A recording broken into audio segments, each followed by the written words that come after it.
आपल्या सोबत आहेत ज्येष्ठ शेतकरी नेते विजय जावंदियाजी. सर, तुमच्या कालच्या भाषणात तुम्ही उल्लेख केलेला आहे की नेपाळसारखी परिस्थिती भारतात निर्माण होऊ शकते. नेपाळमध्ये अराजकता माजलेली आहे, भारतात चांगली आदर्श लोकशाही आहे. तुम्हाला का वाटतं असं व्हावं आणि असं होऊ शकतं? नाही, मला व्हावं असं वाटत नाही. माझं असं मत आहे की आज जी परिस्थिती आहे ग्रामीण भागामध्ये विशेष करून आणि युवकांमध्ये, बघा बेकारी वाढते आहे, शेती तोट्याची होत चाललेली आहे. नवीन पिढी मग तो शेतमालक असो की शेतमजूर असो, तो शेतीवर जगायला तयार नाही. अशा परिस्थितीमध्ये असंच जर सुरू राहिलं तर कसं होणार आहे हो? मला हे याच्याकरता काल मी बोललो वर्ध्याला माझ्या भाषणामध्ये. वर्धेजवळच एक धामणगाव वाठोडा नावाचं गाव आहे. तिथले एक काशीनाथ राऊत म्हणून वयस्क शेतकरी आहेत, माझ्या वयाचेच असतील ते, आणि फक्त शेतीवर जगणारा हा माणूस आहे.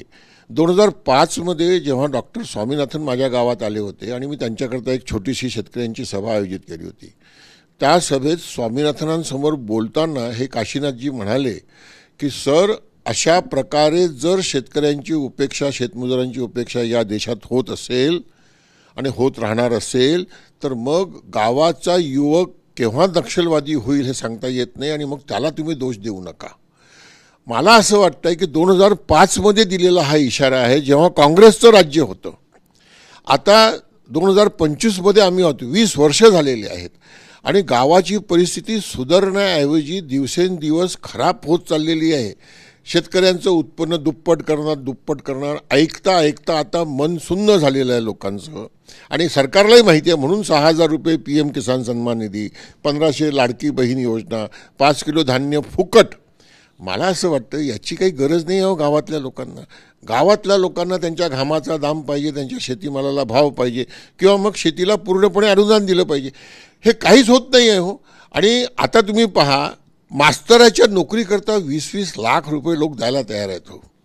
आणि मी म्हणत नाही हो, आमचे प्रधानमंत्री मोदी स्वतः म्हणतात किसान अपनी जमीन बेचकर अपने बेटे को चपरासी बनाना चाहता है. देशाचा प्रधानमंत्री जर हे मान्य करत असेल की चपराशाची नोकरी ही 10-15 एकराच्या शेतमालकापेक्षा बरी आहे, तर या देशाचं कसं होणार आहे हो? या पार्श्वभूमीवर मी हे म्हणतो आहे. पण होत नाही आहे आमच्या देशामध्ये, होणारी नाही आमच्या देशामध्ये. याचं कारण असं आहे की आमच्या देशामध्ये लोकांची सहनशक्ती खूप जास्त आहे.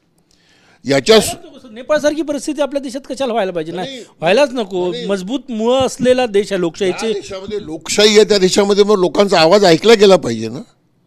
पण तो ऐकला जात नाही ना. 6,000 रुपये आम्ही सोयाबीनला भाव देऊ हे कोणी म्हटलं होतं? प्रधानमंत्र्यांनी म्हटलं होतं. देवेंद्र फडणवीसांनी सभेमध्ये जागोजागी म्हटलं. का खरेदी होत नाही मग 6,000 रुपयात? 20% MSPवर बोनस देऊ असं म्हटलं. मग कापसावर 20% बोनस देऊन का खरेदी होत नाही? याचं उत्तर काय आहे? मला काय वाटतं आहे की बिलकुल माझं असं मत आहे की तुमच्याजवळ ताकद आहे, सरकार करू शकतं, राजकीय इच्छाशक्ती असली पाहिजे. मनमोहन सिंगांनी 2008मध्ये पावलं टाकली होती, पण 2010 नंतर त्यांना पुढे चालवता आली नाहीत. नेपाळमध्ये जी परिस्थिती आहे, मी बांगलादेशात जे झालं, नेपाळमध्ये, फ्रान्समध्ये तशीच परिस्थिती आहे. अराजकता माजलेली आहे, संसद जाळली, तिथले न्यायालय जाळलेले आहे, लोकांना मारतायत. या परिस्थितीचं समर्थन करू शकता तुम्ही? मी असं काहीच करू नका म्हणून मी काल माझ्या भाषणात असं म्हटलं की गावागावातल्या भिंती रंगवा. हे आम्ही शेतकरी संघटनेच्या माध्यमातून 80 ते 90च्या दशकात करत होतो की गावात शेतीमालाला भाव नाही, पुढाऱ्यांना गावात बंदी. सगळ्या पक्षाच्या चांगले पीक, चांगले भाव, गावात उरणार नाही, गरिबीला वाव. या गोष्टी आम्ही गावागावात रंगवत होतो. आजही मी कालच या माझ्या भाषणात मी म्हटलं की गावागावातल्या भिंतीवरल्या की प्रधानमंत्रीजी 6,000 रुपये क्विंटल सोयाबीन विकत घेणार, काय झालं? सर्व पक्षाच्या लोकांसाठी असं लिहायला पाहिजे तुम्ही? बिलकुल. मी तसं तिथे असंही म्हटलं मी की गावागावात जो कोणी पक्षाचा पुढारी येईल, कुठल्याही पक्षाचा, त्याच्याकडनं स्टॅम्प पेपरवर लिहून घ्या की मी MSP पेक्षा कमी किमतीत शेतकऱ्यांना शेतमाल विकावा लागणार नाही, याचं समर्थन करतो. याकरता मी शेतकऱ्यांच्या सोबत आहे. तुम्ही असे म्हटले की नक्षलवादी हे भाजप आणि RSSमध्ये तुमचं जे व्हायरल भाषण आहे त्याच्यात मी नक्षलवादी असं म्हटलं नाही. मी असं म्हटलेलं आहे की त्या शेतकऱ्याने असं म्हटलं की उद्या तरुण पिढी ही जर नक्षलवादा झाली तर त्याला तुम्ही दोष देऊ नका. भाजप आणि संघ परिवारात नाही म्हटलं? नाही, मी असं म्हटलंच नाही. मी असं म्हटलं, त्या शेतकऱ्याचं वाक्य पुन्हा सांगतो. त्यांनी स्वामीनाथनना असं म्हटलं की अशी जर शेतकऱ्यांची उपेक्षा सुरू राहिली, शेतमजुरांची उपेक्षा सुरू राहिली, तर उद्या गावातली तरुण पिढी नक्षलवादी झाली तर त्यांना तुम्ही दोष देऊ नका.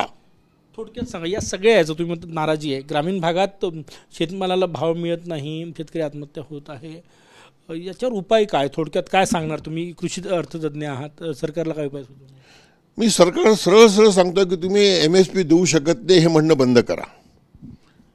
3 कायदे जेव्हा त्याच्याकरता 23 महिने आंदोलन झालं तेव्हा त्या नेत्यांना सुद्धा तुम्ही बलबीर सिंग राजेवालांना पंजाबमध्ये जाऊन विचारू शकता. मी त्यांना म्हटलं 3 कायदे वगैरे बाजूला ठेवावं, मोदी सरकारकडनं फक्त MSPचा कायदा करून घ्या. तो आज A2FL आहे, C2+50% नाही. जर स्वामीनाथनांच्या प्रमाणे जर केलं तर 30% द्यावे लागतील भाववाढ, ती नाही आहे. पण हा तर कमीत कमी करा. खर्च प्लस 30% नाही, आजचे जे MSP आहे त्याच्यावर 30% जर वाढवले तर स्वामीनाथनांच्या C2+50% प्रमाणे होतं. हे सगळेजण मान्य करतात, हे रेकॉर्डवर आहे. झालं तर समस्या सुटेल. मला असं वाटतं की हे झालं तर गावात वैभव वाढेल, गावात माणसाला माणसासारखं जगता येईल. आणि तुम्ही म्हणता काय करावं लागेल? अहो, कर्ज घ्या ना याच्याकरता. तुम्ही इन्फ्रास्ट्रक्चर करता कर्ज घेत नाही का? काल मी अश्विनीजींचा एक व्हिडिओ पाहत होतो, अमेरिकेत किंवा युरोपमध्ये कुठे ते बोलत होते, हमने ये किया, हमने वो किया, हमने इतने किलोमीटर रस्ते बनाए, इतने किलोमीटर रेल्वे लाईन बनाई. बाबा, कर्ज किती वाढवलं या देशावर? मनमोहन सिंग गेले तेव्हा देशावर 55 लाख कोटीचं कर्ज होतं. आज तुम्ही 250 लाख कोटीचं जर कर्ज केलं तर हे कर्ज कोणाकरता वापरलं? दरवर्षी 15 लाख कोटी, माझं हे वाक्य लक्षात ठेवा, दरवर्षी 15 लाख कोटीचं कर्ज नरेंद्र मोदी साहेब घेतात आहेत आमच्या देशावर. तुम्ही दरवर्षी 15 लाख कोटीचं कर्ज शेतकऱ्यांकरता घ्या बरं, आणि हे पैसे गावात पंप करा बरं, आणि मग 10 वर्षात पाहू आपण की गावाचा विकास झाला की नाही झाला. नक्कीच स्वामीनाथन आयोगानं जी शिफारस केलेली होती त्यानुसार MSPचा म्हणजे हमी भावाचा कायदा करा, ग्रामीण भागात वैभव येईल, शेतकऱ्यांच्या समस्या सुटतील, असा विश्वास कृषी अर्थतज्ञ विजय जावंदियाजी यांनी व्यक्त केला आहे. कॅमेरामॅन सचिन सयामसह गजानन माटे, TV9 मराठी, नागपूर.